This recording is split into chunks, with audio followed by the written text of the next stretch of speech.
Hey Ty, I'd like to tap your blitzball ass. Eh. Your Titus, blitzball ass, your commander? Ah, yeah, right. Floop. I'll move to combat and attack with my jumbo cactuar. Yikes.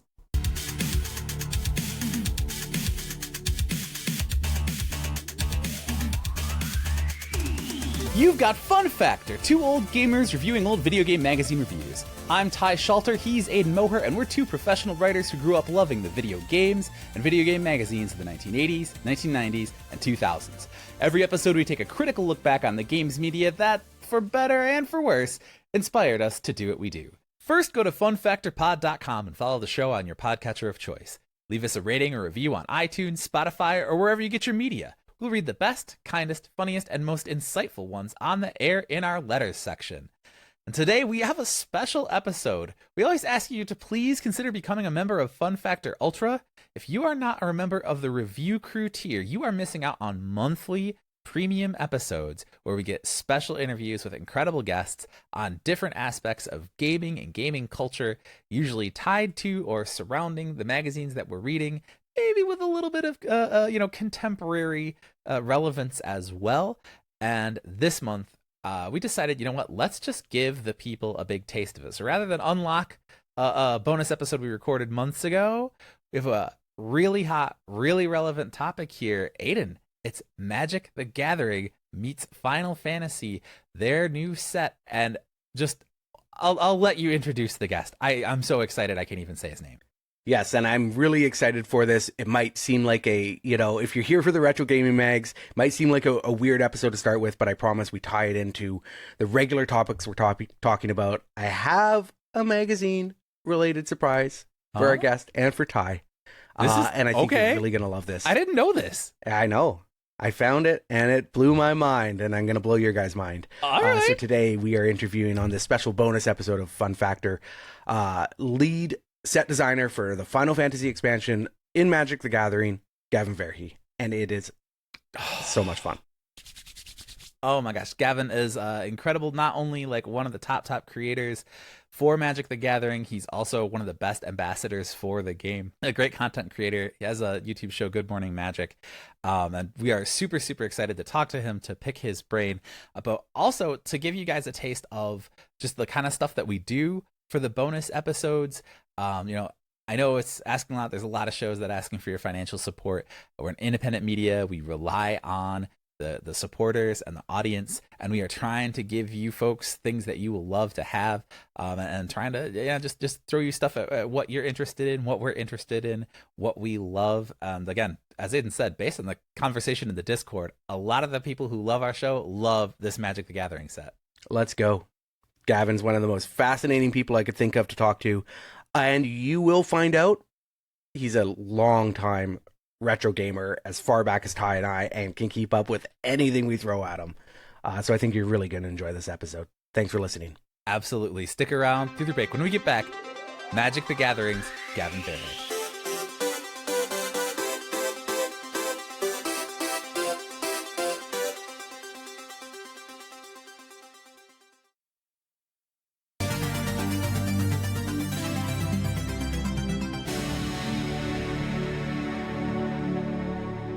Today, we have a bit of a fun, off-the-beaten-track episode for you with a very special guest.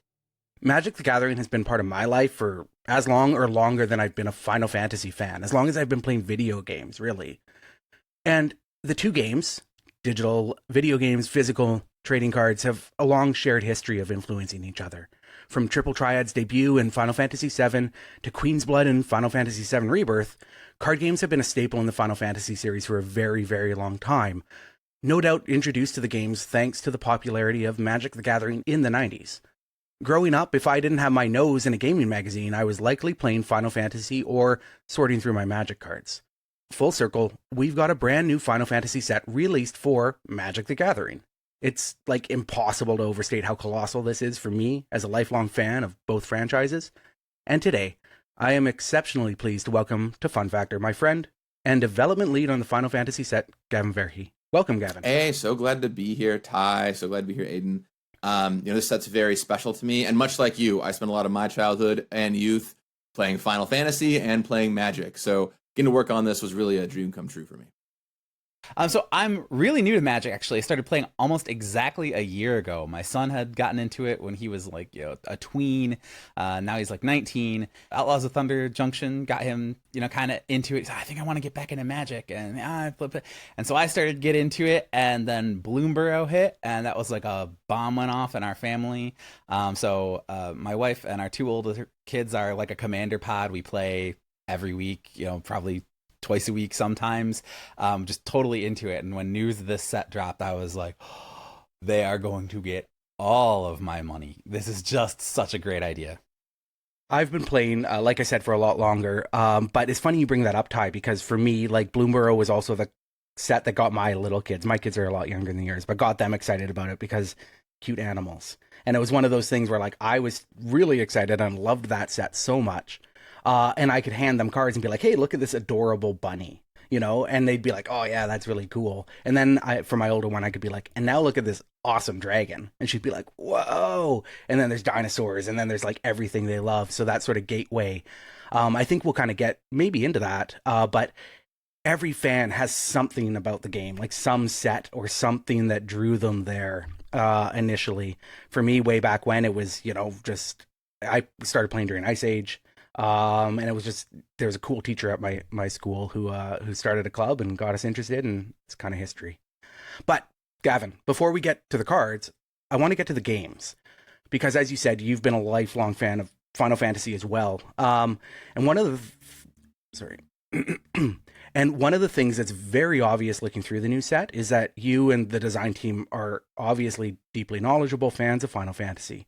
So what is your history with the series? What was the history of the design team like? Yeah, for sure. Well, the first game I ever bought when I was a kid, really the first game I ever convinced my parents to buy for me when I was a kid, was Final Fantasy I on the NES, right? And so it goes all the way back for me. I remember sitting at my cabin with my NES and Final Fantasy, and it was so funny because I hadn't really figured out, I could only play it at the cabin, so I was only allowed to play it while we were there, and I hadn't really figured out the whole save situation, so I would just play through the opening over and over and over again, and I fought Garland so many times, which honestly is like very appropriate, that I kept fighting Garland over and over again, until eventually I figured out the save feature. At one point, what I realized I should start doing is just leave the NES running while we would leave, right? And so we'd leave for weeks and come back, and the NES would still be on right where I left it, so maybe not the most efficient use of electricity. But so anyway, I grew up playing Final Fantasy. I played, of course, Final Fantasy III, aka 6, when that came out too, and I absolutely loved it. And then, 8, 9, 10, I had a great time with. So basically at 4, played the heck out of 4 too. I think on one of the handheld remakes on the Advance, I think. So I played the games growing up. They were a huge part of my life. Me and my brother played them together. We looked forward to everyone coming out and so on. After 10, so I played the ones that were released in the States, and the first 10. After 10, I fell off a little bit. I went to college, I had other stuff going on, etc. But then I got back in eventually. Now I've never touched the MMOs. That was one thing that I just never got into. Which one of the great things about being on this team is everyone's able to fill different amounts of knowledge on Final Fantasy, right? So I never played the MMOs. In working on this project, I even went back and played some of the old Final Fantasy games to like refresh myself. But I was like, the MMOs are a dark well of which I cannot put my time into, right? Like I have a lot going on. I can't suddenly commit 1,000 additional hours to Final Fantasy XIV, although I'm sure it's a phenomenal game. I personally just can't do that. But I'm really fortunate that my team members already had, right? People like Dylan Devaney, has been playing thousands of hours of Final Fantasy XIV over years. And even Daniel Holt, who led the Commander decks, actually had never played 14 before, but played it for about 200 hours to just get what he needed for the Commander deck. So I was surrounded by folks that could inform me and tell me about what to do in the MMOs, but the rest of the games I more or less had covered after going back and catching up on a couple of them. Yeah, one of the things I really noticed during the launch and like reveal of the set is there are Final Fantasy fans and there are Final Fantasy XIV fans. And sometimes those Venn diagrams overlap a little bit, but they seemed like two distinct sort of reactions. And I think you see that represented in the set because 14 has such a large footprint. You absolutely do. And it is interesting, right? There are some fans who are like, wow, 14's got a lot of representation. Or people that are like, I know all the games but 14. And then you have the 14 fans who are, quite excited and glad and loud to be here. I'm just like, this is amazing. I feel like there's stuff for me. I think some of the biggest wins is, in many ways, 14 is like the playground of Final Fantasy, right? A lot of things that are in the other games have some manifestation in 14. And so the biggest wins to me are things that you see and you're like, oh, it's maybe it's set in 14, but it's a thing that I recognize from one of the other games, which I think is always a nice connection. Yeah, there's a lot of that stuff. I'm similar to where I played Star Wars Galaxies like 20 years ago, and I went, take this away from me. I cannot do this. I have too many other things going on, and that was like the worst MMO ever, according to many people. So I can't play the good ones for sure. It is good to know your own limits sometimes, right? And know that if you walk down this path, there's a path in which there might not be no returning from. Absolutely. 14's funny because I've beat the main story quest. I've probably put 150 hours into it, but I don't feel qualified to talk about it, despite having played it for like way longer than I've played Final Fantasy 16 or Final Fantasy 4. I've put so many hours into it, but when I talk about the set, I have to be like, I don't really know that much about Final Fantasy 14. It's a big one all on its own. So, Gavin, let's talk about the card games in Final Fantasy first. What do you think drove the creation of Triple Triad in Final Fantasy VIII? Do you know that there's any connections explicitly to Magic? Well, I mean, in a way, implicitly, there kind of is. So, card games, as I'm sure you two know, and many of the listeners probably know, are huge in Japan. When you go to Japan, the card games are everywhere, right? It's not like in the US, it's like, I'm not going to call it a niche thing. It's certainly not niche anymore, but it is not as widespread. Right? It's like you can talk to people that are like, I don't know what a card game is, or maybe I heard about one card game at some point. But in Japan, card games are everywhere, and the market knowledge of the average person is like most people know what a card game is and then that they're played. So in terms of like lineage, do I think that like Magic directly inspired Triple Triad? No, I don't think so. But Magic was the first card game and inspired all the other card games. Ergo, in a way, Magic led to Triple Triad existing, which I think is pretty cool. How satisfying was it to get the Triple Triad card in the set? Well, it was one of those things that we knew we had to do, right? I was like, I have a card of Triple Triad. In fact, I doubled up because I had Triple Triad from Final Fantasy VIII as its own card, and then the card collection side quest as another card game reference there, which of course transforms into the Magic card. As soon as I learned that was an option, I'm like, we got to do this. So good. But originally Triple Triad was exactly the design that got printed in Ether Drift, called Push Your Luck. It's 3 red for an enchantment. Every turn you flip your top card, you can play it this turn. That's what it was for a long time. And eventually Ether Drift had interest in that enchantment. And I was like, I think we can do better on Triple Triad anyway. I think we can do something a little more spicy. And I ended up with this big Triple Triad where you kind of played the little mini game of trying to have a higher mana cost on all your opponent's cards every turn, which I think was a great flavor hit, right? And I'm always looking for those places where I can turn good to great, and that's a case of turning good to great there. Did you play Queen's Blood in Final Fantasy VII Rebirth? I'm familiar with Queen's Blood, but I didn't play it myself. Yeah. And really, I only had so much time, and so I really tried to focus on the mainline games, right? Because that's what we were making the set out of. Plus, Rebirth wasn't out at that time anyway. But really kept my focus mostly on the mainline games. So I know of it. I know kind of how it works, but I don't have like a deep familiarity of Queen's Blood. One of the things that's kind of interesting to me about it is that it really leverages being a digital card game of like a player versus a computer or an AI. And like it's hard to explain. For time, I'm not going to go into explanations of the game mechanics, but it kind of has this right to left gameplay that would be very difficult to replicate in person because both players need to play right to left, but they're also playing towards each other. So, cards would be upside down for one of the players or whatever. Similarly, like Triple Triad, Quad Mist, which I can never remember its English localization name, and Magic's Alchemy format are also very difficult to replicate in physical form. How does like this sort of environment change the way you and the Magic design team think about designing cards, designing gameplay rules, designing, themes in sets? Yeah, absolutely. I mean, this is going to sound kind of glib, but it's also just very true. Like, we're bound by the laws of physics and the laws of honesty in paper games, right?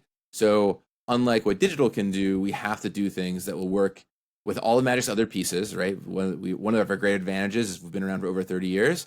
And it's also one of our biggest challenges because everything has to be interconnected. It all has to work with a card that was printed 30 years ago. And sometimes there's one card that a dark deal was struck for a long time ago, and now the rules are written in a certain way. And there's a lot of things that you can't do because there's no way to prove them, right? So play this card only if your hand contains no lands.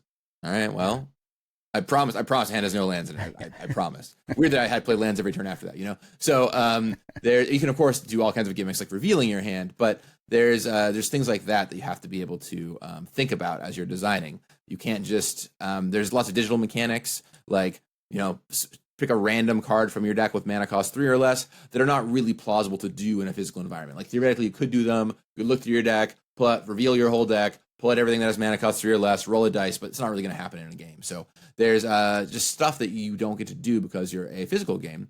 But the flip side of that is there's some things you get to do because you're a physical game that are advantageous. One thing I talk about in design that is not immediately obvious is what I call kineticism, where sometimes just the movement of cards in your hands and on the battlefield feels good. It's hard to describe, and it's really hard to describe unless you've played Magic a decent amount.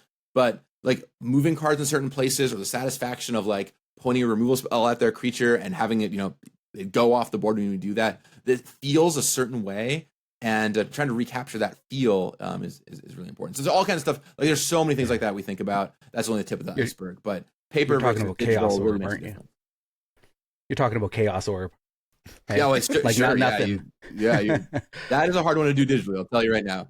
We don't make the dexterity cards anymore, but they are tough to replicate on digital Magic. Let me tell you. Magic's mechanics have been used as the basis for an RPG once before in a 97 PC game colloquially known as Chandelar. That kind of makes me think about the interplay of different things we would call role-playing games. I built a Obeka Brute Chronologist deck, and I was kind of playtesting it with my family, right? And I said, oh yeah, I put some fight spells in. And they're like, why did you put fight spells in? I was like, well, because I read up on the lore of Obeka, and I guess she really likes getting in fights and likes the finer things in life, you know, and that way I can like Voltron her. And my son's like, why would you Voltron her? She's got a tap ability. I'm like, no, but see, then she doesn't tap. So I can put stuff on her and then get her in fights and make treasure tokens and then still use the tap ability, right? Because that's what she likes. And my daughter looks at me and goes, you play Magic like you're playing D&D. I'm like, yeah, I don't know. Like, that's just, I'm drawn to that, right? Like, I like the lore of the characters and like being able to express that way and then go out and then do the actual thing and play the characters the way they're meant to be played, right? So like now we see this with Final Fantasy. You're playing Magic, kind of playing Final Fantasy at the same time, right? Like how do you think this is going to continue to grow for the future of Magic the Gathering as it kind of weaves in and out with some of these other RPGs? Wow, yeah, there's so much to think about there. You know, it's funny what you say about suiting up Obeka despite it not making sense to do so. One thing I love about Magic so much is it's not one game, it's like 100 games, and you can play it in so many different ways, right? And you have people who are hyper competitive, who will try and win every tournament and play as optimally as they possibly can. And then you have people who build commander decks that are like, I want to just be lore accurate to this character, right? Winning, losing, who cares? I just want to play a game and show you that I did this lore accurate thing. Or I want to retell a story somehow, or I want to, whatever, right? There's a whole long path of things that a Magic card and deck can do. And so it's really cool hearing about exactly your thing of like, well, I read up on the lore and this is what it would do, right? Because a number of players would be like, lore, who cares? I just put cards in my deck that win, right? So it's always funny. And as game designers, we have to think about that a lot. Like when we were building a Commander Precon, for example, you know, okay, well, we're making a, I'll just make something up. Let's say we're making a Precon around Jace, and it's got a Jace commander and all this stuff, whatever. If you have spells in there that are like Tezzeret's Gambit or whatever, Vivian's Rage or whatever the case might be, it's just like, it's weird to be like, well, I thought I was playing Jace. Why does my thing say Tezzeret? Right? Or another great example, here's actually a really good example of a time this actually happened. There used to be a video game called Duels of the Planeswalkers. Now, it wasn't an RPG like Chandelar was, the aforementioned Chandelar, which is of course a classic. But Duels of the Planeswalkers had some RPG elements in that you would like play Magic missions, then you would unlock more cards to play more games against people, and so on and so forth. Really, really delightful experience. And when we were building the decks for Duels of the Planeswalkers, let's say I'm building the Chandra deck. Okay, Chandra is the fire mage. She uses fire. That's great. A card that it was a classic example of don't put this in the Chandra deck is Lightning Bolt, because Chandra does not do lightning. And if you're new and you're coming into Magic and you're learning through Duels of the Planeswalkers, drawing Lightning Bolt in the Chandra deck is the wrong message. You want to save that for overall Xerix deck. And this is a time where we actually applied this to pretty good effect.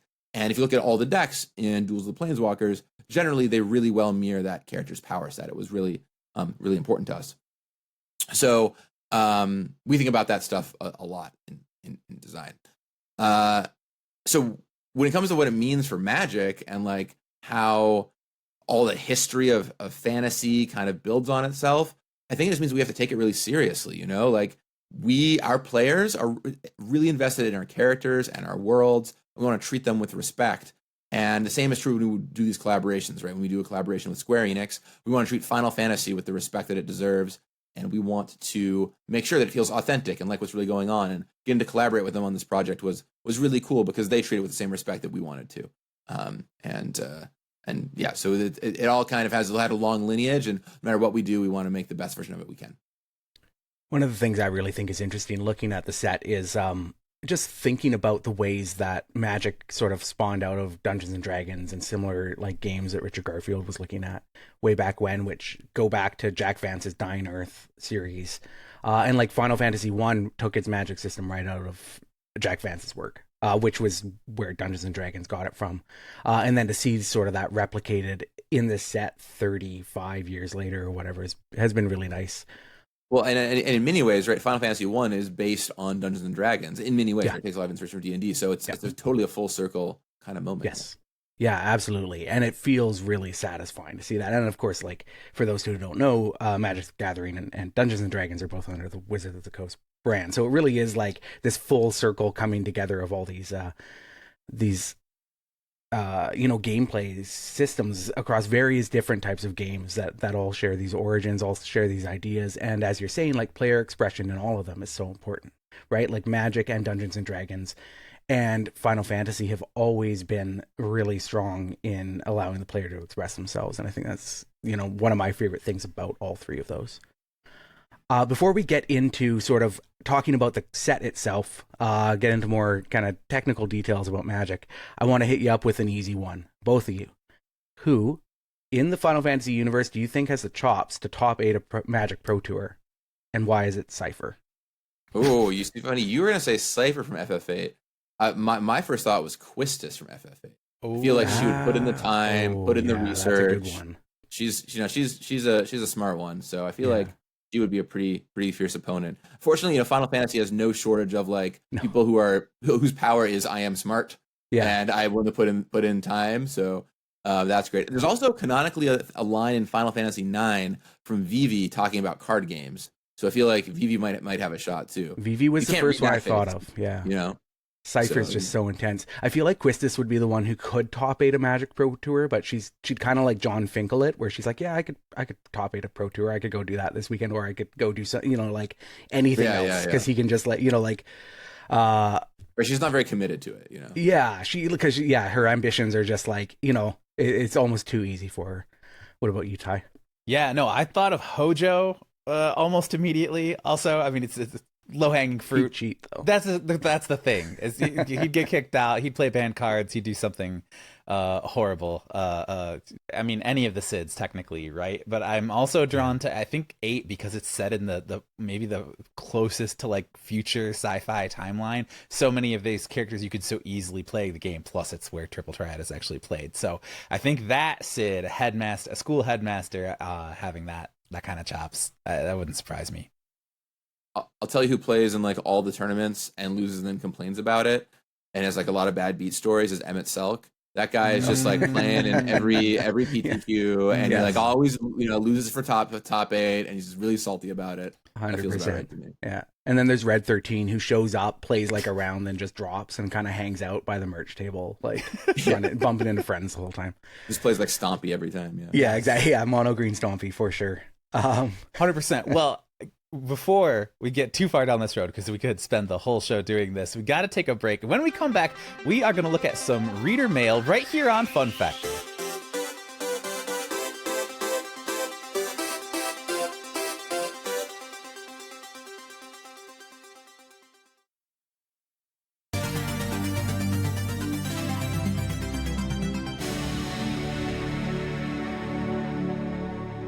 Welcome back to Fun Factor, where two old gamers review old video game magazine reviews. Of course, we want you to review us. Do we get a full 5.0 in Fun Factor?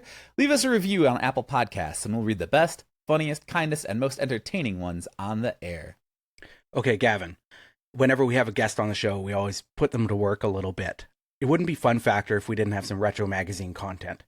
So right here in front of us, I've got issue 21 of a classic Magic the Gathering magazine called Duelist, number 21, which I believe your colleague, Mark Rosewater, was like the editor-in-chief for, maybe during this period, maybe before.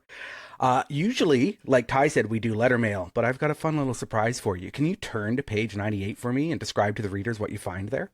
All right, let's do it. I'm so excited. I mean, the Duelist, for anyone who doesn't know, this is like, nowadays everything's online, of course, but back then you would a new set would come out and you'd wait for the Duelist to come in your mail so you could hear all about it, which is kind of crazy, but let's see what we got. Well, look at this. It's a review of Final Fantasy VII inside of the Duelist. That's unbelievable. It's not like an ad. I want to be clear, it's not an ad. This is like a full-on review of what's going on with this game. And it tells you all about the stories. It's got chocobos, talks about its successes and its failures. It's actually a pretty good review. Maybe Ty and I can review this review later, but I was tickled to find this when I was looking through Duelist content to bring up. The wild thing I'll call out, too, is I'm looking at it now, the person who wrote this little section is a guy named Tom Wiley, who would go on to also work at Wizards and has had quite the history of playing Magic as well. So it's not just, it's truly written by someone who's deep into Magic. I like the summary here at the end, just so you know what the final review is for everyone out there curious. All in all, the game is solid and certainly worth the 50-odd hours it'll take to finish, plus the time you spend at the Golden Cloud Chocobo Racetrack. Outstanding. That stands the test of time, right? Like I would say Final Fantasy VII is probably worth people's time. I would say so. I would say one of the most iconic video games of all time is worth it, yeah. Solid for sure. I think it's impressive. Like this is like a full page, like it's probably a 500-word review of Final Fantasy VII, and it's like it goes in depth. It's a good one. If it showed up in one of the gaming mags we were reading for the show, I'd probably give it pretty high marks. My favorite part though is there's this cutout with some like data about the game. So it says Final Fantasy VII, Squaresoft, Costa Mesa, California, format, Sony PlayStation, and then it has contact information for Chris Neistat.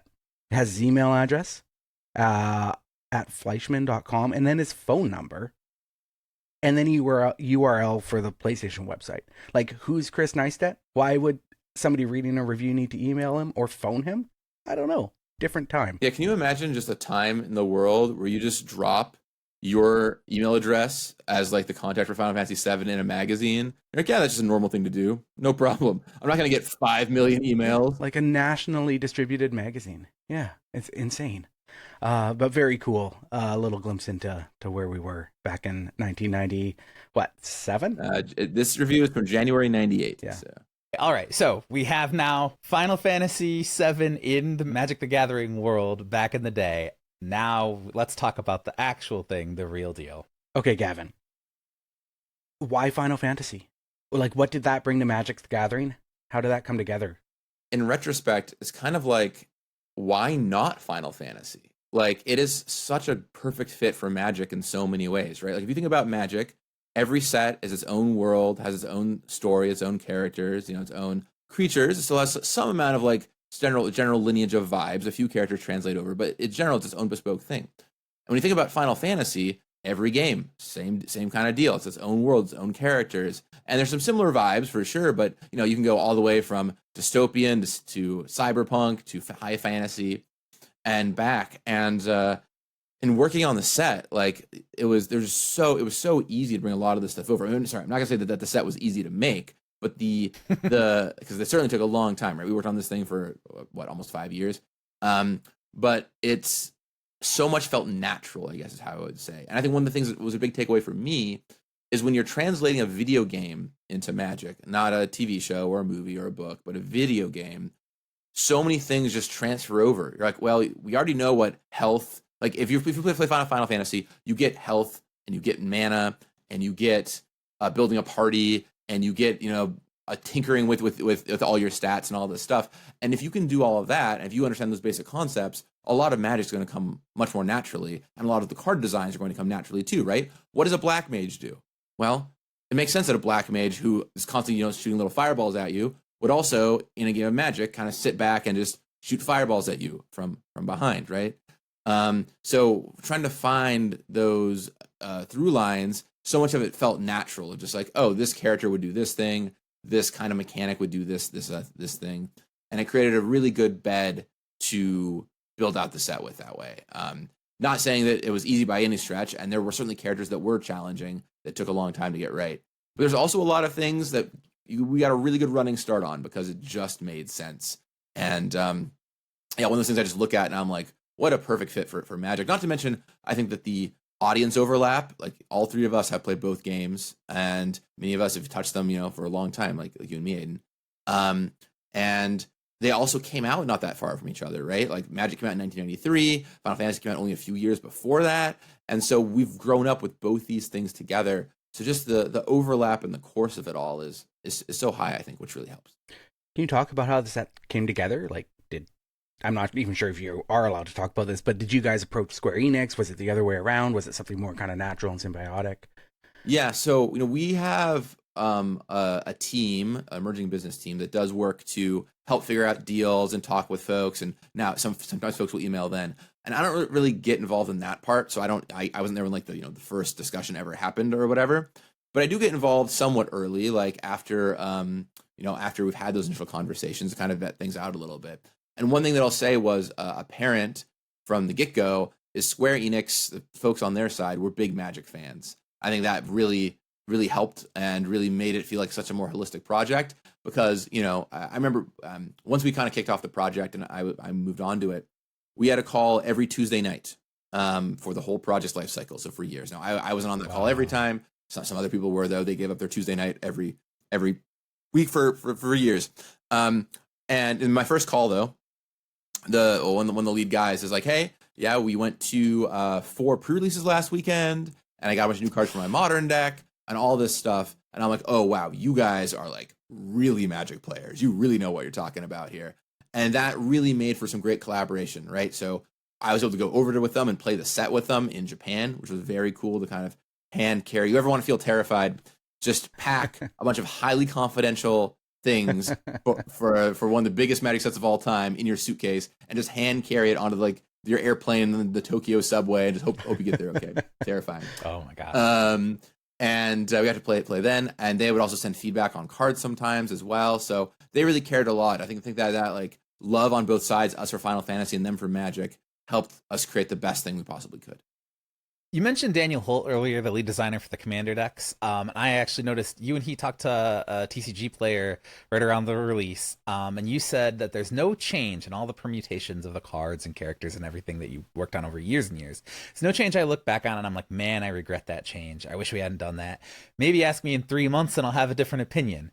So it's been like 1 month or so since then, not 3. Is there a decision you made that's maybe still itching at you? And if not, either way, how do you feel about the response the set's received? Yeah, I mean, there's some really micro stuff that is like just super ticky-tacky based on how some of the cards hit. Like, looking at the limited balance, which is really good. Like the draft balance for the set has been like phenomenal. We've got really applauded for it, which feels really good. But there's like, oh, okay, maybe I should have put a 3rd toughness on this card. We knocked Summon GF Ifrit from a 3/3 to a 3/2. Maybe it should have been 3/3, but it's like all on that level, right? It's like really ticky-tacky stuff. Like, ooh, maybe Dark Confidant should have been a rare and not a mythic, and all that kind of stuff. Maybe we should have gotten one more concept from Final Fantasy V in or something like that, right? But it's all on the very minor scale of just tiny things I would adjust. But the overarching mechanics, the set structure, most of what's going on, the draft archetypes, I feel we executed on great. I feel like if your set comes out and you don't have anything you'd want to change about it, you've done something wrong. Like that is such a hallmark of just being a designer for anything, being a creator for anything, right? You go through the process and you look back and you're like, oh, I would have changed some things. But in terms of how much I would change and the scale of it, it would be pretty small. Yeah, that's excellent. That kind of rolls into one of the questions from one of our listeners who's a big time Final Fantasy fan, James Halliday. He wanted to know, like, how do you design a card? Maybe you can talk about a specific card in the set, or make up a card, but how do you design a card for an existing property like Final Fantasy that maintains the essence of that series while also meshing in with existing Magic mechanics, sets, themes? Yeah, I mean, I think a lot of it is kind of what I was mentioning earlier, where some stuff translates over really well because the question is just, well, okay, well, here's what it does in a video game. What does that mean for Magic? And so you kind of look at its power set in the video game, and then maybe it can translate over in a satisfying way. Now, sometimes that's straightforward. You look at a card like Bomb, and you're like, well, what is Bomb going to do? Well, we all know what Bomb does. It's going to explode and deal damage to something, right? And so, of course, the first thing that card got was the ability to sacrifice itself to deal some damage. But for characters, it's a little more tricky because the thing about Final Fantasy is the characters are really well written and they evolve a lot. Every character usually evolves a decent amount over the course of the story. And they could do so many things, right? And one of the things that we are bound by in a physical trading card game is just text on the card. There's only so much room for game text. And we want to ideally leave room for flavor text too, where we can. So one of the things we kind of pioneered for this set is a term I call the snapshot moment. And the idea is you pick a character and you look at them through their whole storyline and you're like, right here, this is the moment that we're going to focus on for this card, right? And it's like you take a snapshot of the character right then, and that is what the card is going to be. And that's how we're able to make different Magic cards out of the same characters. That is how we're able to kind of figure out where along the line to show it. So to give a great example, Sephiroth in the main set is mono black. He is, he's about to become the one-winged angel. He's villainous. He's ready to go. And that's, we took a snapshot of that moment in time all the way down here. But if you look at the Sephiroth in the commander deck, well, actually, this is from a different moment. This is the moment he's learning about his past. He's filled with rage, learning about kind of what happened. And that's a red-white Sephiroth, which is two very different versions of the same character. And both the card mechanics have stories that kind of mesh with that. So that's some of the tricks that we used, but of course every card requires something a little bit different, But yeah, that's the deal. Some things are just like, what is the famous internet thing? It's like you got to have the suplex and the Phantom Train, So like really everything has different inspirations in a way. I think I remember looking back at Lord of the Rings, which I'm also very familiar with, and Final Fantasy, and where I find friction is when I see a character and I'm like, oh, they wouldn't be, Dimir or whatever. So your snapshot analogy is really, really interesting to me, because you can have those two Terras in the set, the commander face card and the main set Terra, and they're very different cards, but they don't both feel consistent with Terra, because I think, and correct me if I'm wrong, but when you're creating characters or plots or whatever conflicts within the Magic IP universe, you can say, okay, this character is sort of these color combinations, and so they're going to behave within sort of expectation of those color combinations, whereas existing characters, you have to find that moment, because Terra does go through so many different conflicts and is in so many different places throughout her story, and same with Sephiroth, as you described. So that's really interesting to me, because that kind of gets to the heart of one of the hardest things I can imagine about designing one of these sets. Yeah, for sure. And Terra's a great example. We have red-green Terra in the main set, and we have white-black-red Terra as the face of the commander decks. And the white-black-red Terra is from when she's trying to, bring everybody back. And from the second half of the game, the World of Ruin. And then red-green Terra is more from the first half, right? So once again, that snapshot moment really coming in handy. All right, Gavin, we're going to do some lightning round as we kind of come to the end of our conversation. Joke. Lightning. Quick questions. Don't feel the need to go too deep. Let's go for speed. Some of our listeners submitted questions. We've got some of our own. First up is Andrew Blewett, who is one of the best Final Fantasy YouTubers and historians out there.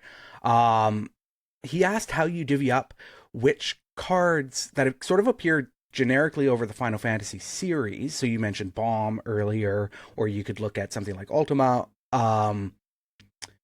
He and I talked about how we see, for instance, several Final Fantasy XIV cards that could have easily been included in a different game to up the numbers and to kind of evenly distribute that a little bit more. Omega is a good example of one that I was like, oh, this must be a Final Fantasy V card, and then I look and I see it's a Final Fantasy XIV version.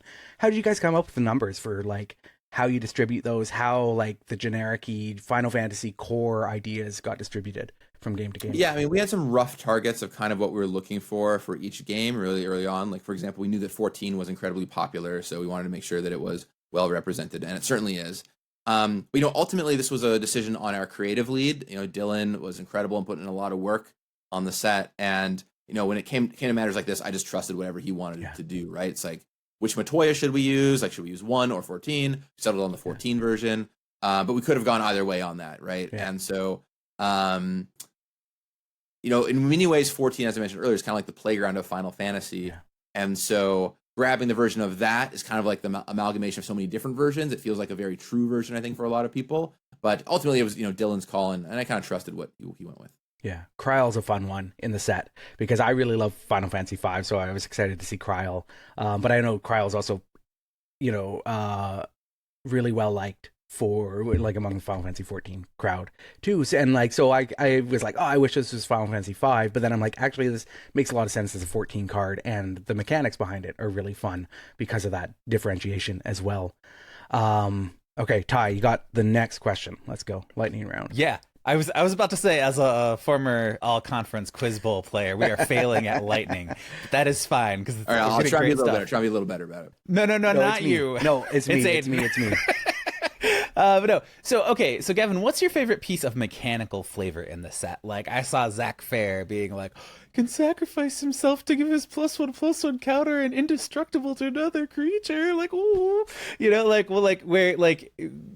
real ones will know when they see that card what it's referencing and why it's like that. To me, my favorite by far, I think the one that really showed a lot in playtesting was Edgar, who has this random line about flipping coins. You get to choose the result or whatever, or it's heads. That's in playtesting. If you didn't know Final Fantasy, I kept getting feedback of like, why is this here? It makes no sense. And if you did know Final Fantasy, you were like, this card's perfect. And I was like, yep, I'm hitting my audience exactly on this one. So to me, that's a perfect example of that. Outstanding. Listener Quaby Lay wants to know how you decided which Through the Ages cards would use existing art and in-game art as opposed to brand new art like most special guest prints. They want to know how you decide on which cards make Through the Ages in the first place. Some of them felt spot on, like Zidana's Ragavan, and some of them felt like kind of maybe weird flavor matches. They put in here Timna the Weaver and Thrasios being two characters from different games with different art treatments. Yeah, well, so first of all, Through the Ages, right, it's all existing art, concept art, stuff from video games and so on. So we didn't use any new art on the Through the Ages bonus sheet cards. Okay. So basically the whole thing came from, we learned we had access to the concept art, and we're like, we have access to it. We got to use it. It's so iconic. And so we started making the bonus sheet and picking cards that we thought would be cool to do here. Some were like slam dunks, like Zidane was my idea as Ragavan. I was like, lock it in, we're done. And some of them were more like, hey, it would just be cool to get this card out here in a Final Fantasy treatment, But I think, maybe Tim and Thrasios is a kind of a funny example to me because, yes, they are iconically played together in competitive Commander, but there's no reason why why we have to make these two in the same game. And using like Cecil as Timna makes a lot of sense to me. Mm-hmm. So yeah, I mean, they're not all perfect flavor fits, but many of them are, and I'm really happy with how the sheet turned out. This is going to be terrible podcast material, but I'm holding up a copy of my favorite. It's a foil Bart's. Nice, Winota, baby. Winota card. Very cool. That I love dearly. That's awesome. Okay, next lightning round question before I slow things down too much. What is the most like Gavin Verhey card in the set? And then what's the most Gavin Verhey card that didn't make it into the set? Like on the cutting room floor still. Wow, it's really hard to choose the most me card in the set. Off the top of my head, maybe I would say like Terra. I just really love the character. I really love like the Saga Creatures Matter thing. I love it flipping back and forth. So that's one that comes to mind. Although if I thought about it more, I might give you a different answer of what my favorite is. The one that didn't make the set. I mean, there's so many cool cards that did not make the set. The one that I thought was very charming that I left on the cutting room floor because it's had a lot of implementation problems is a card with the text "Restart the game." So that'd be fun to have like a new game plus style card. So my original design for A Realm Reborn involved the game restarting. Oh my gosh! But that has tons of implementation problems for digital. We've only never done it on one other card, Karn Liberated. So, not for this time. Not for this time. Deep cut. I love that. You mentioned Terra. I'm going to skip ahead to one of my other lightning round questions. Who was the genius who thought to give Terra Magical Adept Esper colors when you flip her? Like, I designed the card. Incredible. So, anything you've ever heard about that card is me. It's tough because Esper means something in Final Fantasy that's different than what it means in Magic, but I did think it was a cute nod that she picks up all three other colors to become 5 color, including the Esper color. There you go. There's your Terra right there, Ty. Perfect. Thank you. Yeah, I bought the Revival Trance Precon, and then I like reworked it almost entirely to get the 5-color Terra. And love that. It's funny. I've got it here too. Look at, we're holding up cards to our camera. Excellent podcast material during the lightning round. You've talked about some of like the clever designs in the set. What was the most challenging card for you to design in the set? The one you're sort of most proud of the work that went into it? Well, I mean, I could name so many cards for this because so many of them got iterated on for so long. But I do think the card that by far went through the most versions because we knew we had to get it right was Sephiroth. This is a card that we knew we had to make a banger. He's one of those iconic characters in all the video games. Like it is Sephiroth, right? So we had to do Sephiroth right. We did a lot of work and a lot of iteration on him, but I'm really happy with how he turned out in the end. And seeing, I'm even seeing him show up in some modern decks, and I'm like, oh, that's very cool. So you did too good a job because I cannot afford to buy a copy. my son actually pulled him in the pre-release event, and it was like, woo! We went 3-0. It was a whole thing. So Darren Hupke, another friend of the show, he makes the physical retro game zine magazines. Very, very cool. He wants to know if there are any plans for cards representing spin-off Final Fantasy games.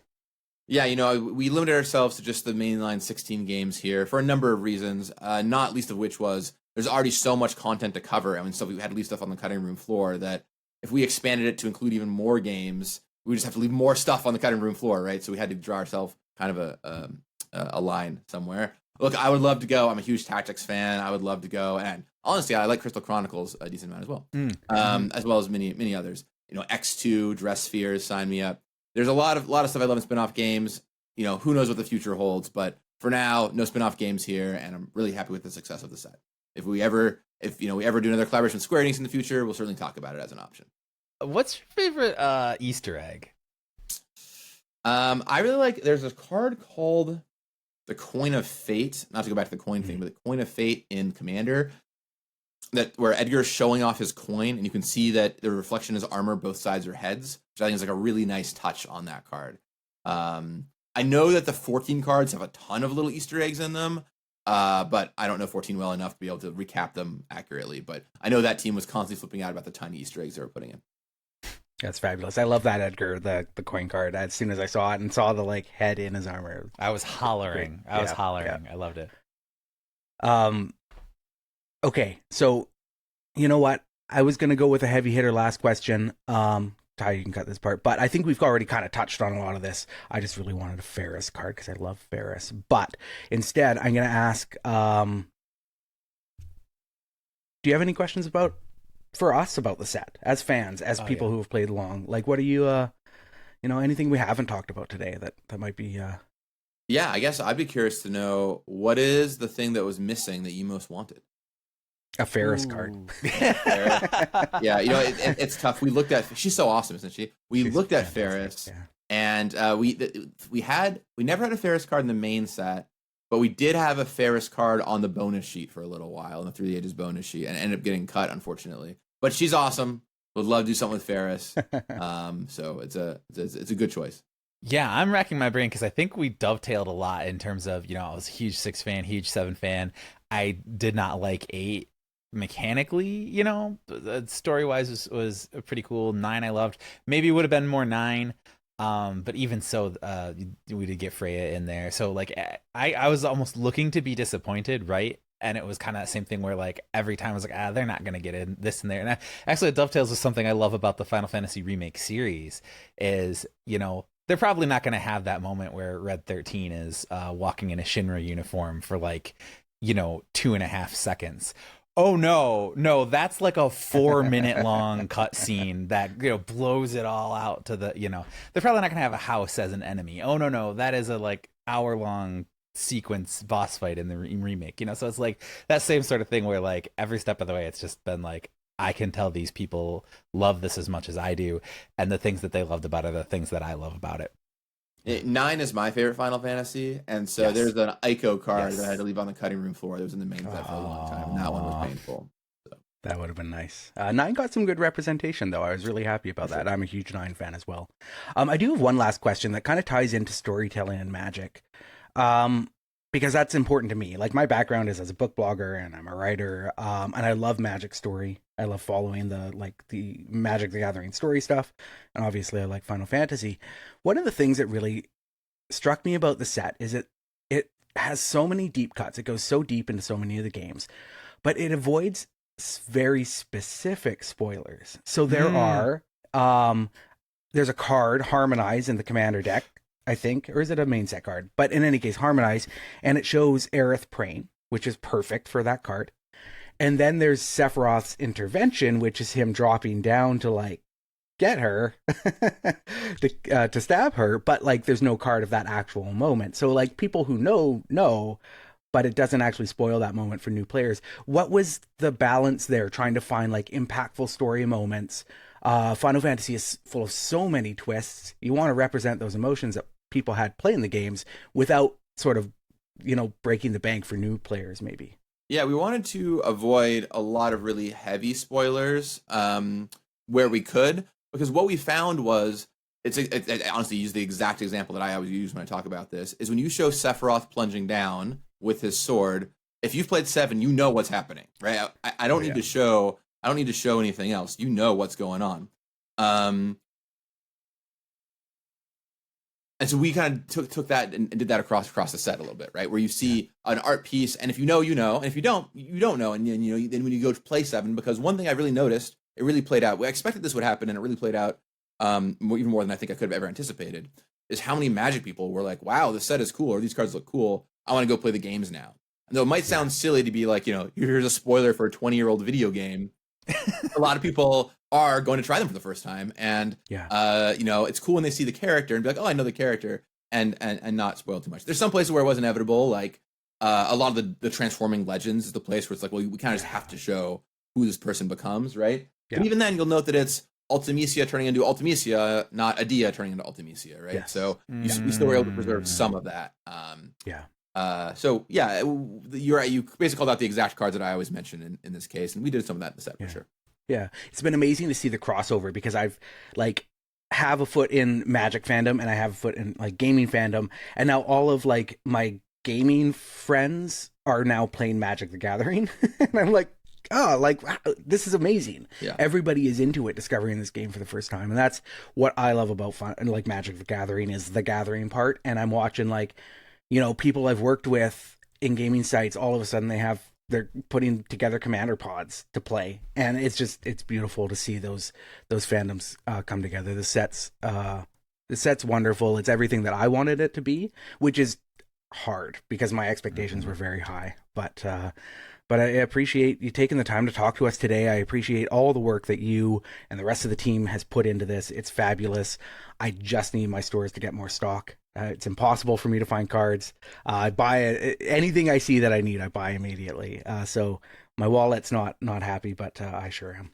Yeah, well, and I'm glad you enjoyed it. It means a lot coming from someone that is so deeply entrenched in the RPG space, right? And it's really the best review I could have hoped for. So thank you very much. Gavin, it's been our pleasure. You want to plug any of your latest work? Let people know where to find you. Yeah, well, first of all, there's a set called Magic the Gathering Final Fantasy. If you want to go try it out, we wouldn't tell you not to.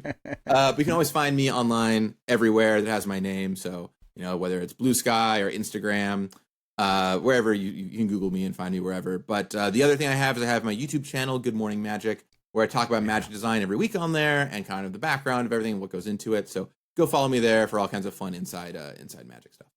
Highly recommend that YouTube channel for longtime fans, newcomers. It's one of my favorite pieces of magic content on the web. It's fabulous. Yeah, I can promise you, if you like this, you will like Good Morning Magic. Thanks so much to Gavin Verhey, principal magic designer and set lead for Magic the Gathering Final Fantasy, taking time with us. Spend a little more time with us if you like. We get back after this break. Aidan and I will go deep into our experiences playing pre-release, Commander, Arena, etc. with all of our favorite characters, spells, and settings in Magic the Gathering Final Fantasy right after the break here on FunFactor.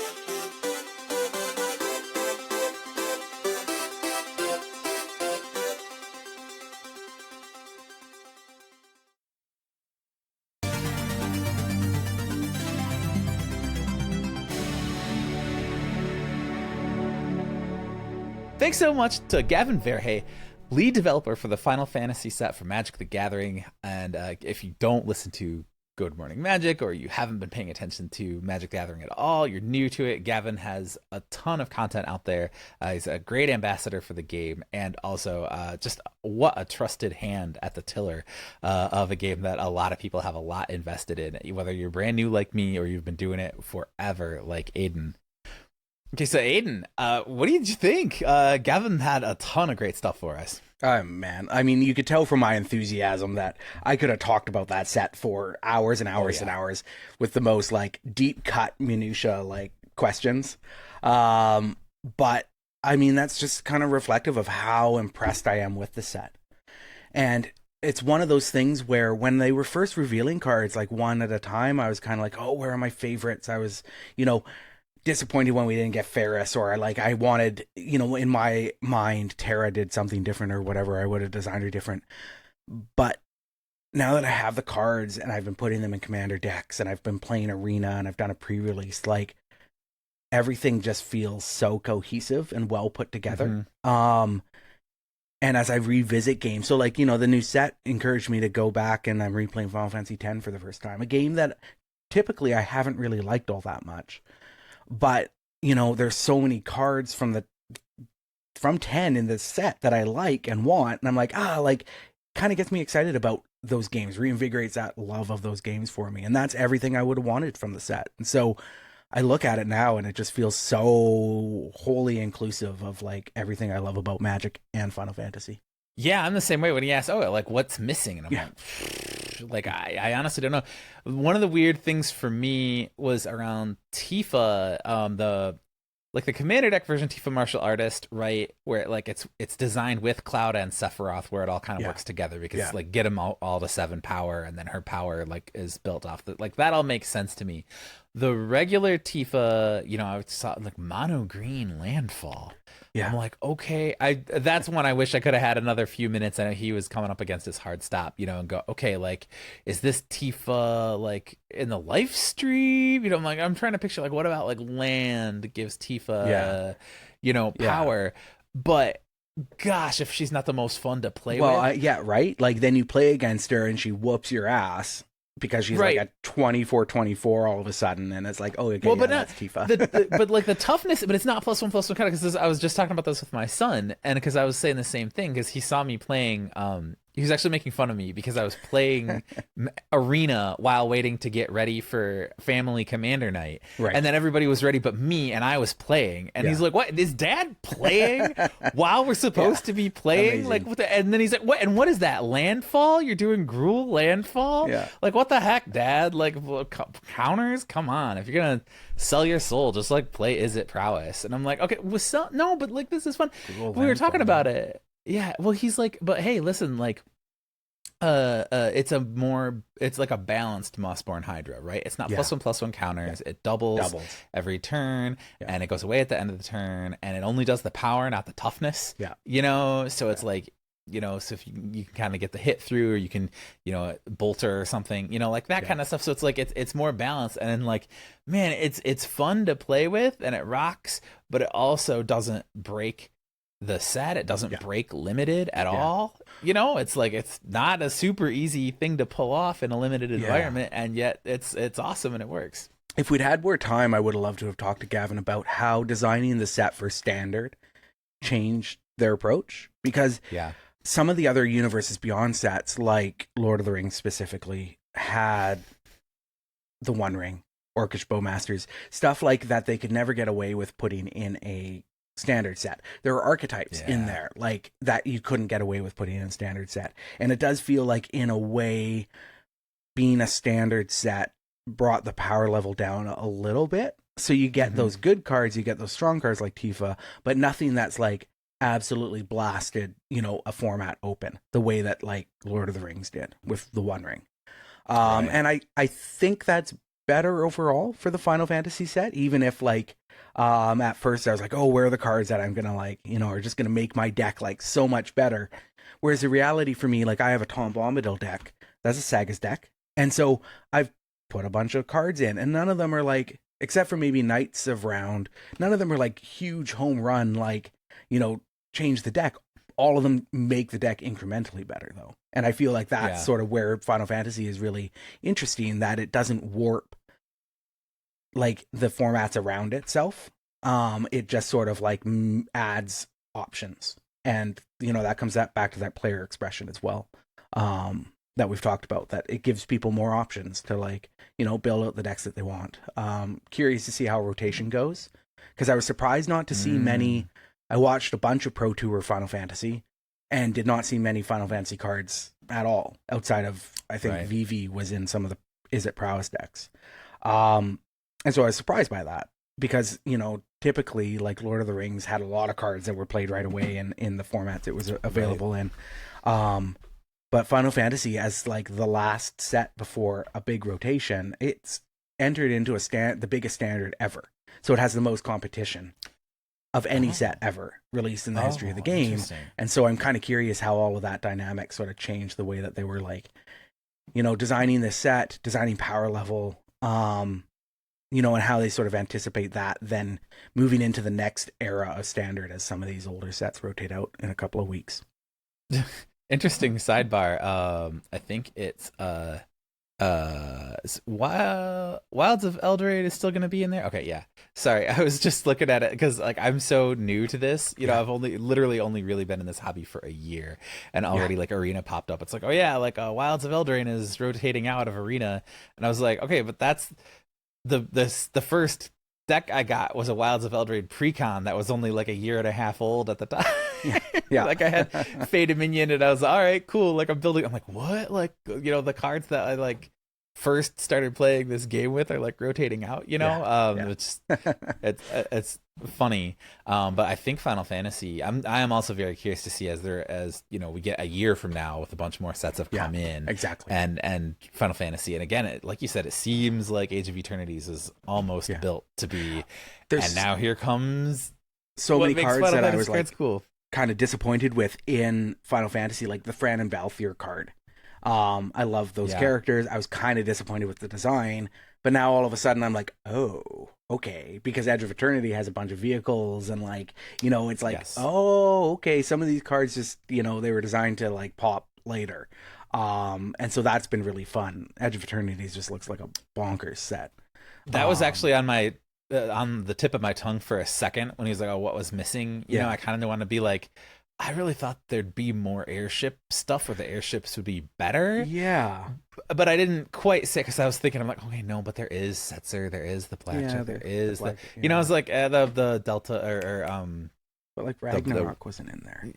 No, right. And so I'm like, so there was a few airships, and like it was fine. So like I was like, no, but like that is something that had crossed my mind. Like the airship is like one of the very few things that is like beginning to end Final Fantasy. Yes, in all of them. That's like so like that identity. Why didn't we get more of that, or why wasn't it better? Okay, well, it's gonna be better. Yeah. Post mechanically, at least. Yes. Did we get a Highwind card? Like from 7? I don't think so. Yeah, like that. I don't think so. Unless it's in one of the 2 precons I don't own, which, by the way, for those of you who are talking, I bought 2.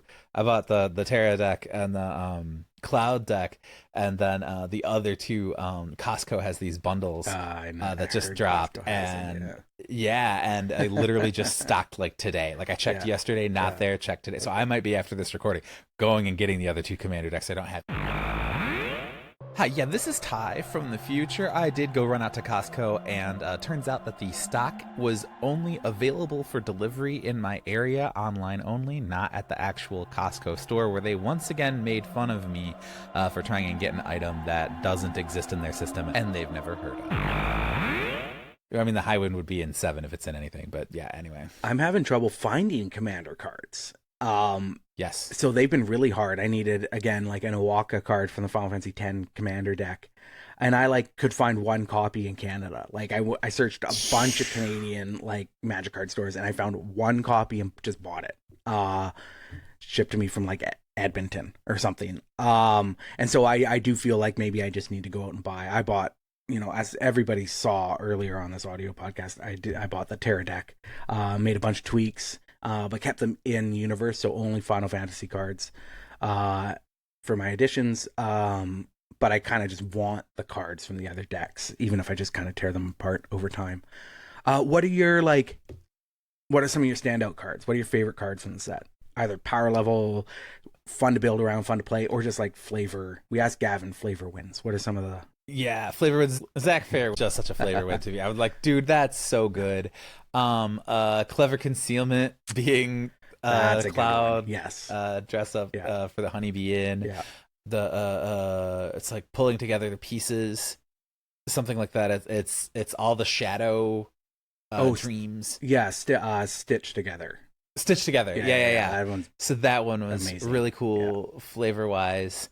And because like I said, I rebuilt basically the Terra deck. I actually just compared it. I think it only has like 22% the same cards as the original deck list now because I made it, 5 color. It's Wooburg, so it's with the flip Terra and put in as many of the summons as I have. I still need to go get more. I don't have Bahamut yet, but like, and some of the summons just truly don't go mechanically with the deck. Like it can't just be like all summons. It won't go with what Terra's ability is, right?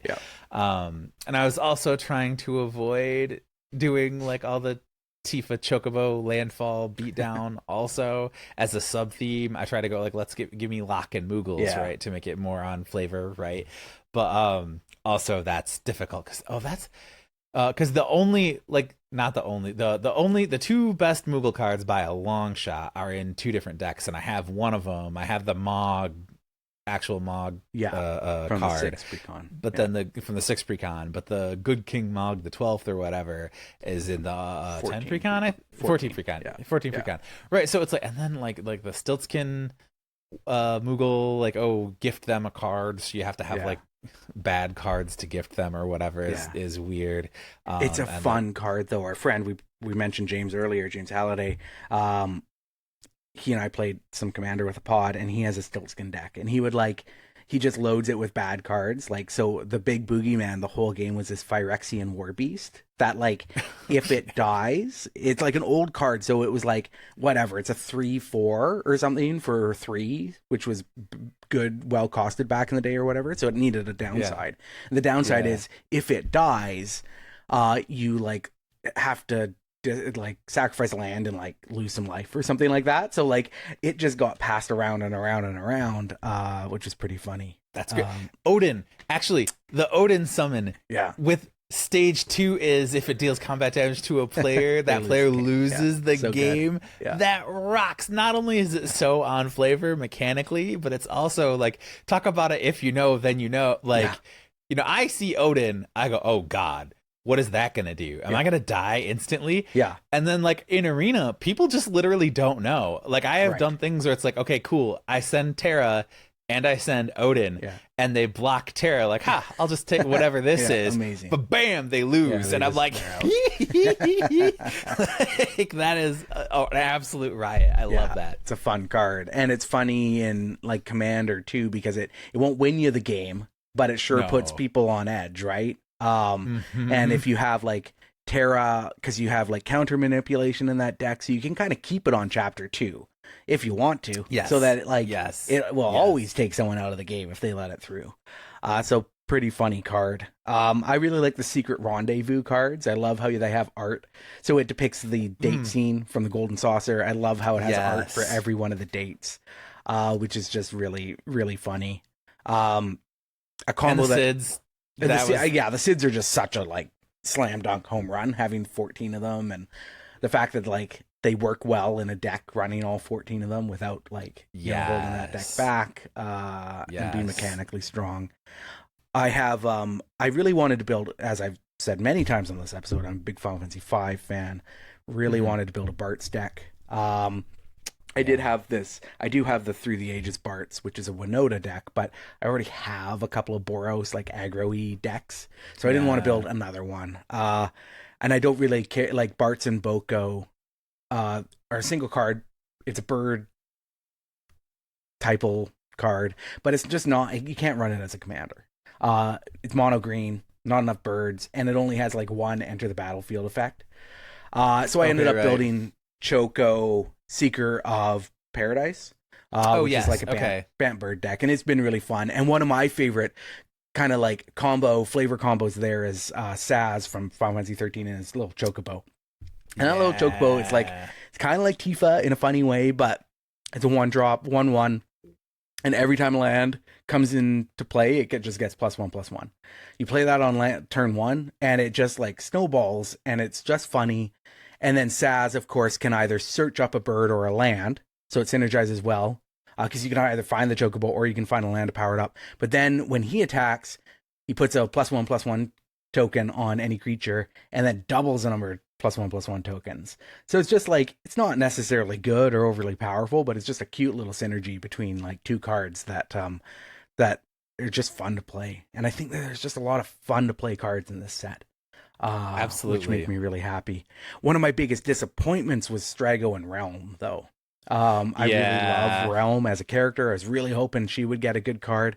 I don't mind that they got combined, but it just didn't really mechanically do what I wanted it to. Some of the go-go cards feel a little like closer to what I would have thought Realm would do with her sketch ability or the blue mage ability. So did you see Rachel Weeks from the Command Zone built a go-go deck and played it on game nights? Go-go's kind of nuts. Now that like I didn't really realize, because I bought the 6 deck and Go-go's in there, and Go-go's kind of nuts. I haven't watched that episode yet, but now I want to.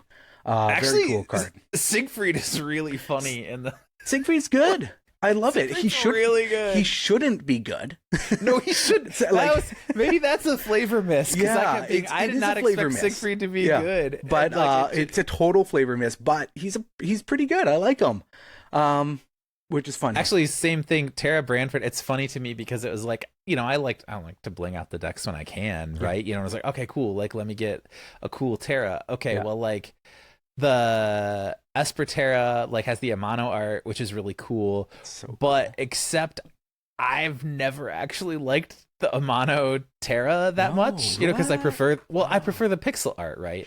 Sure. Oh gosh, I forgot. I meant to plug. I have art for. There's an artist who I always have thought has had the best squares the circle Tara of this is the Amano art, this is the pixel art, this is what she would really look like. And I meant to actually have it behind me for this recording. Cool. Yeah. But so then it's like, okay, so then the anime art, if you look Anime Tifa is Anime Tifa, Anime Cloud is Anime Cloud. All these looks good. The Anime Terra to me looks a little sort of generic gotcha waifu anime girl. Yeah. It's weird to transition Amano art into that art style. Once Nomura kind of took over character design with 7 and stuff, that matches up with like you say, the anime style treatments for these cards, but it is strange to go back to some of the Amano driven games and be like, oh, this is it's weird to see these represented in this way. And that was something I talked with Andrew. So FunFactor listener Andrew Blewett, he and I are working on a video where we're going through every card in the set. It's been so much fun, and one of the comments I had is that the art, it's very strange to me when we see some of these characters, especially the older characters, depicted in a realistic style.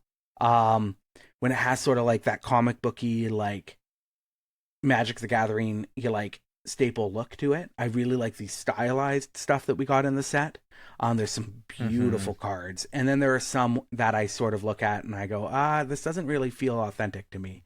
And I mean, that's not a knock against the artists. It's just very hard to adapt something that's pixel art or low polygon like the older Final Fantasies, because so much of that happens in my head, right? I see that character one way, you see that character another way, the artist sees it a third way. But on the flip side, there's so much beautiful stylized art. They've gone so far afield, bringing in different art styles into this set, and I particularly like the woodblock borderless versions of cards. There's a fantastic Excalibur 2 with Steiner. The Stiltskin one is beautiful. There's so many good cards in this set, and I've just been going crazy trying to get nice versions of cards that aren't too expensive. Yeah, sorry. Okay, the 2 more on that. Number 1, So then the other Terra card is the Through the Ages card, and it's Urza, Lord High Artificer. What? It's like, okay, yeah, she's like in the Magic Tech armor or whatever, but I'm like, why is she a reprint of Urza, Lord Artificer? Why is it like an artifacts? Like I don't get that at all. There's no, to me, there's no flashpoint moment where Terra, or snapshot moment where Terra is Urza. That just doesn't make any sense to me. Yeah, I agree. I think that like there's a lot of beautiful cards on the Through the Ages stuff. There's also some not very nice cards. Like I don't really like the treatments where they just use like a screenshot from like the FMV from the game. Like some of those don't look too great.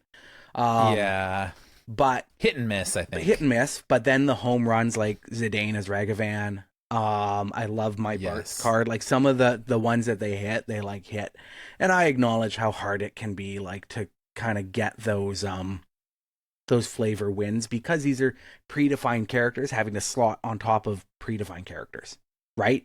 Like, yes, Terra exists and Urza exists, and they're different characters, and so it's never going to reconcile except in like exceptional cases like Zidane and Ragavan, I think. So you know, I can sit back and be like, oh, like they shouldn't have done Tinma and Thrasios as like Titus and Cecil. They should have done them as two characters that go together in the game or whatever. But as Gavin sort of explained, it's like, well, like, yeah, people play these together a lot, but, you know, it's not really that. That's not the be all and end all of how we need to kind of pair these two together, right? Urza is a super popular commander, and Terra is a super popular character. Like, let's get a version of Terra that people are going to want to play, instead of putting her on like some random character that maybe is more of a flavor fit but isn't going to be like a sought after commander for people to play. No, totally. And Gavin even kind of said that, right? It was kind of like, hey, we got some cards we want to reprint. Hey, we got some art we can use. You know, let's make it work. And and I get that too. And you know, there are people that are out there, the Titus and Una Ristic studies, you know, there's people who are like, oh, I got the good like Titus and Una like that moment card, and then other people are like, thank fuck, I needed a Ristic study. Like it's totally, that's where I in like between. It's funny because like for me, like I've wanted a Ragavan for a long time, and so it being Zidane was like, okay, like this is the time I'm finally going to buy a Ragavan, because like this is just too perfect for me.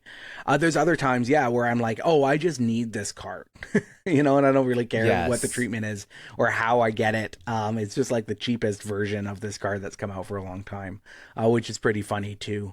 There was someone at my pre-release that pulled a foil Ristic study, like the Through the Ages Ristic study. It was like, pretty wild, beautiful card. What are you excited to do with Magic? Are you got, it sounds like 2 commander decks? Oh, dude. I have okay, so right now I have Fate Minion, the precon that I upgraded significantly. And when I say upgraded significantly, I actually, because I was just new, like a new deck. It was a new deck, and I was like, that, you know, I didn't know what I was doing for starters, and then also our family is doing a commander pod, so like the politics around, you know, we're all learning together, some like removal and some of the like combat tricks and stuff. Like I actually took some of that out to just do like more fairy, like Typal and Kindred stuff, you know, to just kind of like get swole of fairies. And so now I've been kind of like, I need to put some of that stuff back in, I think. Even though I like where it is, but it's like I could be better with it. Then I tried building, I've got a Phoenixes and Clerics deck, which initially was red, white, black, Mardu. But then I was trying to do white, like Clerics and red Phoenixes, you know? And it was just like the recursion method on the Phoenixes, they're all different and they're all very wonky and they're all highly costed. And so then when Jumpstart Foundation came out, the Clerics, it had a Clerics pack, right? We got a couple of those, but they're black Clerics. They're all vampires. And I went, this is what I need to do. I just need to sack them and recur them. And then you don't have to pay the mana for the Phoenixes. So I ripped out all the white. So it's Rakdos. And what's actually really funny is because I'm using Chainer, Nightmare Adept for the commander. But Celis Rune Knight actually would work really well with that. And so I kind of went, I could like and if I did that, I could bring in I think Wait, no, Joshua's got white. Anyway, Yeah, the but Phoenix Celis is has white. She's Mardu.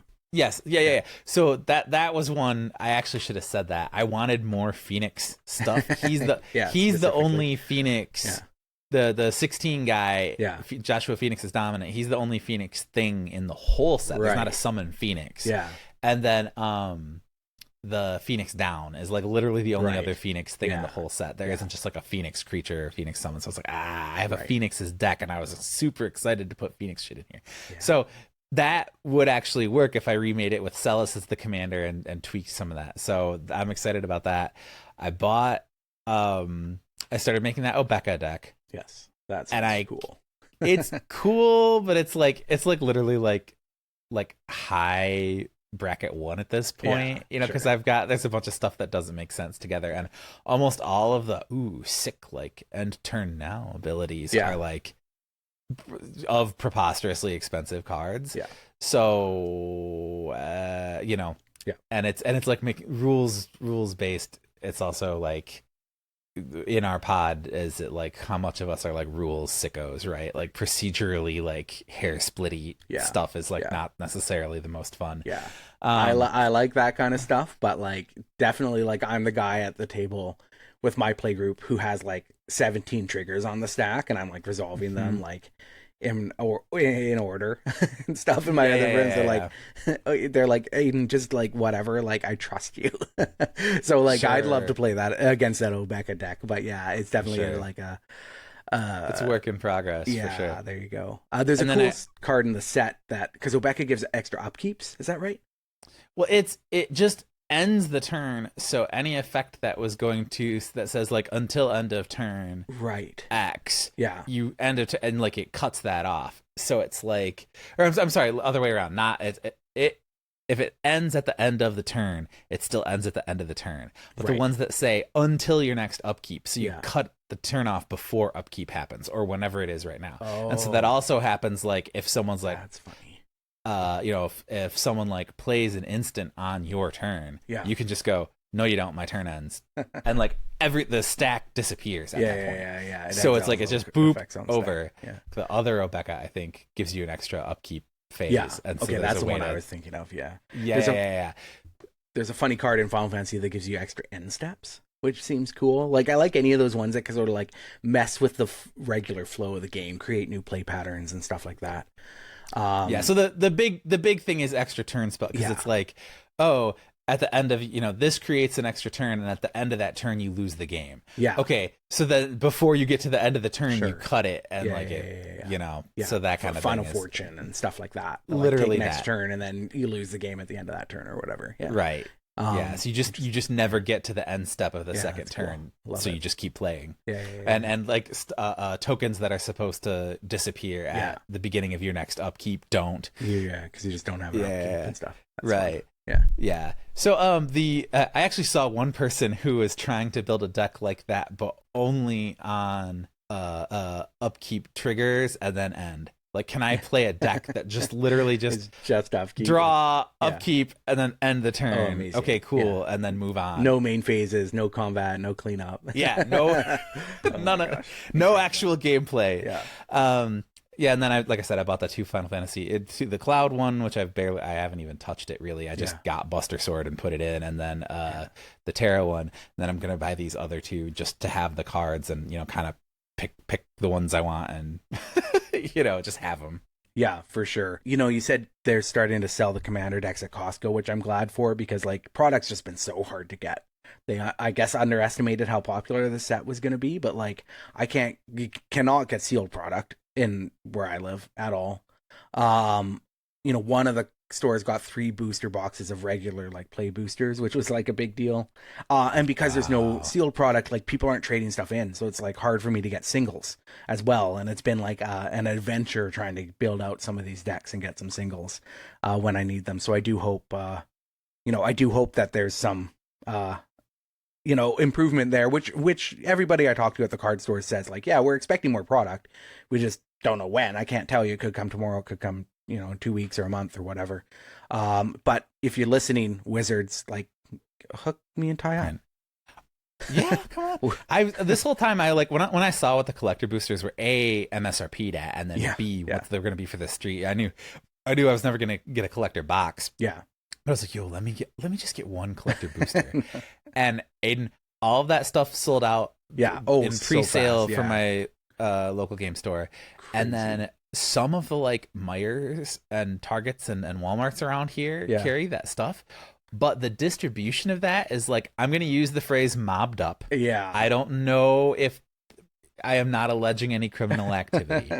But like after pre-release, I was kind of like, okay, when is it release? Oh, then like one day, like a week later, I was like, oh, there's empty Final Fantasy boxes on the card shelf here at Meijer. Like, what happened? You know? And so I asked my local game store, and a couple of guys were like, yeah, okay, so it's this one company, and they go from Meijer to Meijer, and the Meijer lets them store the stuff in the Meijer, but it's not Meijer stuff. And then that employee comes out on the cart, and that employee, stocks it, and you got to be there when they open. And someone's like, yeah, I've seen people just like cash app them and just like hand them product before they put it. It doesn't even like get on the shelves. Illicit cards, illicit card games. so I started kind of like, like every time I go grocery shop and go to a different Meijer, right? Or like if I happen to be in town, like, just see. And then one day I see this big, huge line of people at the card thing. I'm like, hey, so like, what's going on? I'm like, Pokemon. And so apparently, as big as Final Fantasy is, and as much as it's selling out, the Pokemon stuff is so much worse that a couple dozen people are just like waiting for hours at the Meijer for the person to show up. Yeah. And then I actually ran into the person stocking. And so there's this whole line just waiting for her to stock. And she's like, yeah, I actually have to take a picture of all the stock on the shelves, apparently to combat this issue of the stock never making it to the shelves. Crazy. So they all sit there for like 40 minutes while and then she's like, okay, whoever's first in line, get what you want. Whoever's second in line, get what you... And this is like, again, a third-party contractor. And like the whole thing, I'm like, all I want to do is open one collector booster, and I might not get to. That's like the thing for me. Like, I like to, like you said, I like to bling out my deck when I can and when I can afford it, right? Yes. Yes. I'm not really in the audience for like collector boosters. What I like about collector boosters is it's in Final Fantasy, it's been sort of pushing the price of like the regular printing down, which is like right where I want to be. I just want to play the game. Yeah. Like I'm there to buy cards to play, right? I don't have intentions of selling my cards. I'm not there trying to make investments. I just want to play games, and I want to get my hands on the cards that will let me do that. I think that's going to improve, and it's only going to improve. And like, it's a good problem to have, for Wizards. Hey, our game's too popular. People are buying too much product. But when it's a standard set, like, if you want people to play standard, they got to be able to get the cards. And I think, to me, there's a different standard, when you're printing something into, like, a format like standard versus, like, a modern only or, like, a legacy only set like Lord of the Rings. And so, like, it's got to be on store shelves, right? There's got to be a lot of product out there if you're going to put it into standard. So I'm curious to see how Avatar goes this winter. That's sort of the next, like, Edge of Eternities, because that's another Universes Beyond that's going to be in standard, which I am incredibly excited about. But like, let's see what they learn from like Final Fantasy about like keeping stock on shelves. I do worry that it's kind of facing a bit of the Pokemon problem where it's all scalpers just trying to like get those pricey cards, which is not great. And that's hard for someone like Wizards to control without just flooding the market with product. Which then obviously comes with its own sort of financial risks. I was going to say, kind of transitioning on to, I think, like our last topic was, Universes Beyond is contentious among players. Sure. Especially when you start getting cards into standard. I've kind of long ago come to the just acceptance that Magic the Gathering is a game system. And I love the Magic the Gathering IP and the world and the story. But ultimately at its core, it is like a game system. And going back to the very earliest iterations of Magic, like real world stuff has always been in there. Aladdin was in the set early on. We've had that kind of stuff. So, Universes Beyond is here to stay. I was going to say though, like, what if you could choose like a Universes Beyond for Ty Schalter? Like, what are you looking at? What would you want Magic to make a set of? Oh, don't man. say NFL. No, because I'm terrified that's going to happen. We can get a Jared Goff card. I literally had that thought. Like, I also saw about this on Reddit. Someone was like, "Oh, Pokemon," and somebody else replied, "No, you couldn't do that because you would have to repurpose all of the world's printing machine to print both that set and money at the same time, and you just you just couldn't do it. Print one or the other." But you know, I've had those sorts of thoughts before, and like one of the reasons, and I didn't, you know, blab at this because I try not to when I'm interviewing somebody I really think is cool, not to just like ramble and try to impress them impress upon I don't think we did a very good job with Gavin. We tried. We tried. Did. We really did. But like Final Fantasy is such a great mix because it's got low and high magic, low and high technology. There's a little medieval stuff, there's a little modern stuff, you know, like you can, and like you said, it's an anthology series of its own, right? There's like all these different planes of Final Fantasy that sort of don't intersect. And they even have like the hub world of 14 where a bunch of these characters and places, you know, can kind of overlap. So that makes a ton of sense. And my brain wants to go to, okay, well, like what other video games, right? Avatar is interesting, but it's got such a strong color pie magic system of its own. I'm very curious how that's curious about that too. Translate. Yeah. Like, you think people are going to get hung up on, like, the meaning of Esper? Like, what? Wait until they get, like, a Boros Katara. Oh, man, yeah. You know, like... See? Yeah, that's going to be weird. And we already had a couple, you know, like, my eldest was kind of like, did they pick the colors for some of these characters based on what colors they are? Because I have doubts about some of these selections. So, yeah, I mean, you know, Star Trek... You know, Star Trek. Yeah, we have a Star Trek you know, like we have some of these other things. Actually, Star Wars would be the more natural fit because there's the actual fantasy magic stuff. You know, Star Trek doesn't have, but like I was always more of a Trekker growing up than Star Wars. It's actually flipped. It was funny because I used to make fun of Star Wars people because I'm like, what do? You just watch the same 3 movies over and over and over and over, and you're still going to conventions about it. I've got like 2 whole TV shows, you know, and now it's like the other way around where it's like, okay, every 3 years there's a TV show that everybody hates except for Lower Deck, even Star Trek fans. And meanwhile, Star Wars has like the world's most infinite universe of properties to choose from. Yeah, those would be good choices. I have a hard time because, like, honestly, if 5 years ago you had asked me like what IPs would I want converted into Magic sets, it would be like Lord of the Rings, Final Fantasy, and Avatar. Like, swear to God, they've hit on 3 of my like absolute tops. So it's like, it's hard. I'm like, okay, well, what would be like 4th on my list? Like, what would be my number 4 choice? And it would be, you know, like, it's hard to really come up with something that I think would be like a home run in the way that Lord of the Rings, in the way that, you know, we've seen from Final Fantasy and stuff. There's lots that I can think of for like secret layers. Like, oh, it'd be cool to get like 12 cards based on, you know, you know, obviously stuff like Chrono Trigger or Dragon Quest. Dragon Quest would be a lot harder though, I think, to like translate into into Magic the Gathering because it does use so many different tropes and archetypes and like recycles over time so many different tropes and archetypes. You're showing me a cool picture. And it's so sick. Yeah, so this is the print I have, actually. Sorry, this is a complete derail. I was looking for it. So Allison McKenzie, Ally Mac art. I'll probably link it in the show notes. This is her Terra and Mog design. And I just really think it's super, super cool.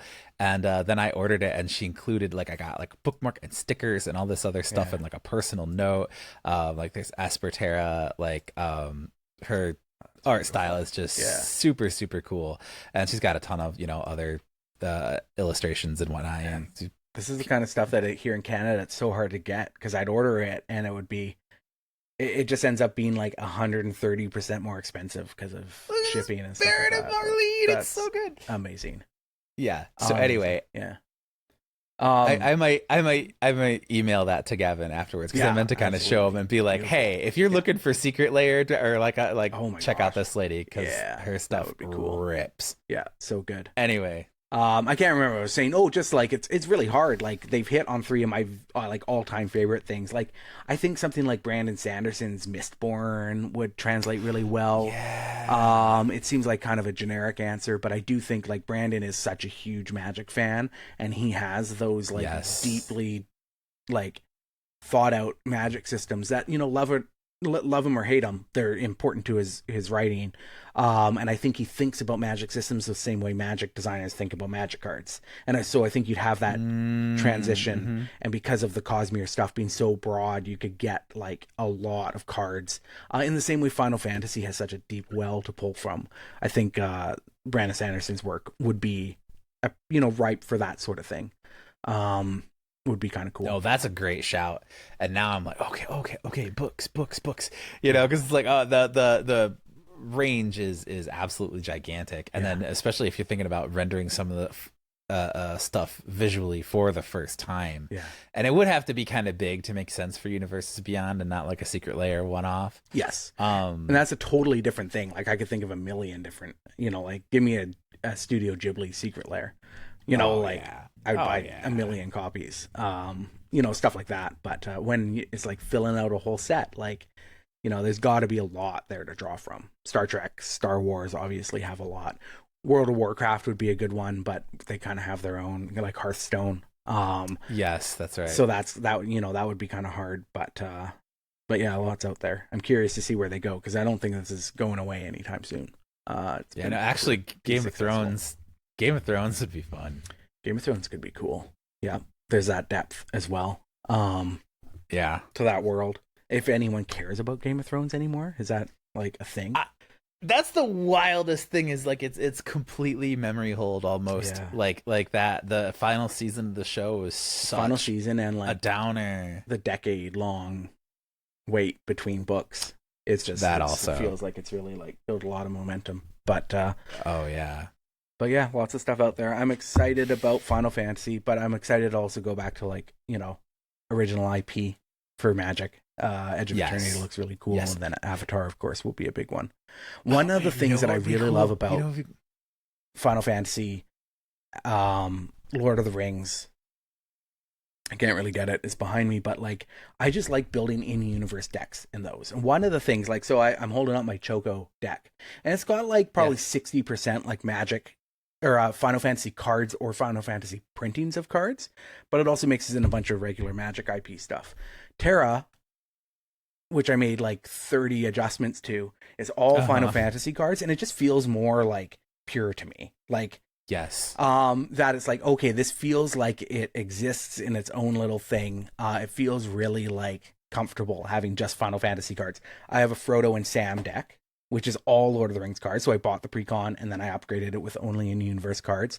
But then my Tom Bombadil deck has like Tom Bombadil, fighting alongside Odin and, crazy, like just funny stuff. Terra's in there and then Garnet's in there and Tom Bombadil. And it's just like kind of goofy, right? Seeing like not only like characters like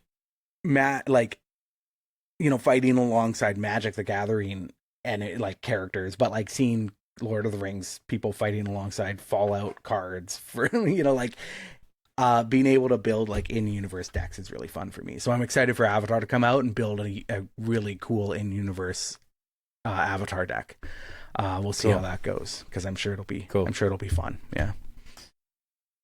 All right. Well, Aidan, I think we have to wrap this because this is. I think we can wrap this. Yes. Thank you for everyone who stuck with us. Magic the Gathering, and just to explain, this isn't about retro video game magazines, but one of the most active channels on our Discord is the Tabletop RPG and Card Game Discord channel. We talk about Magic the Gathering a lot. I know this set has been super popular with our listeners, and so this was a fun opportunity to talk to Gavin, who is one of the best out there when it comes to representing Magic. And I hope you guys enjoyed, listening to us gab about Magic cards, and maybe it'll inspire you to kind of reach out and look into the new set, or just go back and enjoy your favorite Final Fantasy again. And hey, maybe this bonus episode will convince you to buy the whole podcast. Leave us a review at Apple Podcasts, post it as a comment on YouTube, and we will read the best ones on air. And hey, go ahead and pass this show around to all your friends like it's third grade and we're on the playground. Shout us out on Blue Sky, YouTube, and TikTok at FunFactorPod. Special thanks to Millennium Falck for all our amazing original music. Check out his work and his incredible Windows 95 website at millenniumfalck.com. And unlike the old magazines we review, you won't have to wait a whole month for your next installment. We drop new episodes every 2 weeks. So go to funfactorpod.com to follow our show on your podcatcher of choice, and please consider becoming a member of Fun Factor Ultra, our premium tiers that unlock ad-free episodes, bonus episodes, and the swanky members-only channel of our Discord. Just go to funfactorpod.com, and I promise you, you won't miss the sign-up widget on our homepage. If you do, you and we will have a maximum score in Fun Factor.